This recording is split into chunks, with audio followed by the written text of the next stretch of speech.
शायद एक दिन और भी किसी की जिज्ञासा आई थी वास्तु के बारे में। वास्तु का प्रभाव तो पड़ता है और वास्तु जैन वास्तु का उल्लेख भी हमारे जैन दर्शन में, जैन शास्त्रों में दिया गया है। तो वास्तु का जो है अगर व्यवस्थित नहीं है तो उसका हमारे जीवन में प्रभाव पड़ता है, मगर अगर तीव्र पुण्य भी होगी जीव का तो उस वास्तु का भी हमारे ऊपर कोई प्रभाव नहीं पड़ता है। और आपने बताया कि देखना माता पिता थे तो उनके लिए फल फूल रहे थे, सब व्यवस्थित था, और बच्चे आए तो उनको परेशानी हुई उसी में मकान में। तो जो माता पिता थे उनका इतना पुण्य था कि उनके पुण्य के प्रभाव से उनके पास सब कुछ था, मगर जो उनकी संतान थी, बेटा थे, उनका उतना पुण्य नहीं था। तो वो ही घर जो माता पिता के लिए अनुकूल था और बेटों का पुण्य नहीं था तो उनके लिए प्रतिकूल हो गया।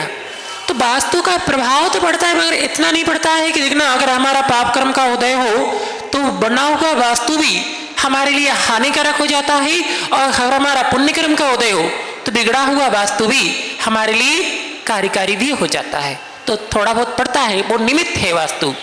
हमने पहले आपको बताया था, इष्टोपदेश में चला था कि जैसा हमारा उपादान होता है निमित्त हमारे लिए वैसा कार्यकारी हो जाता है। फिर भी हमें समीचीन निमित्तों को बनाने का भरपूर प्रयास करना चाहिए, और फिर उसके बाद में अपने उपादान को ही व्यवस्थित करने का भरपूर प्रयास करना चाहिए। उपादान सही है तो गलत निमित्त भी हमारे लिए अच्छा हो जाता है, उपादान गलत है तो अच्छा निमित्त भी हमारे लिए गलत हो जाता है।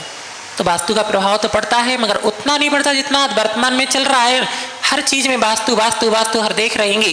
ठीक ही आपने कोई कार्य की शुरुआत की तो उसमें आपको वास्तु आदि का देख करके बनाना चाहिए।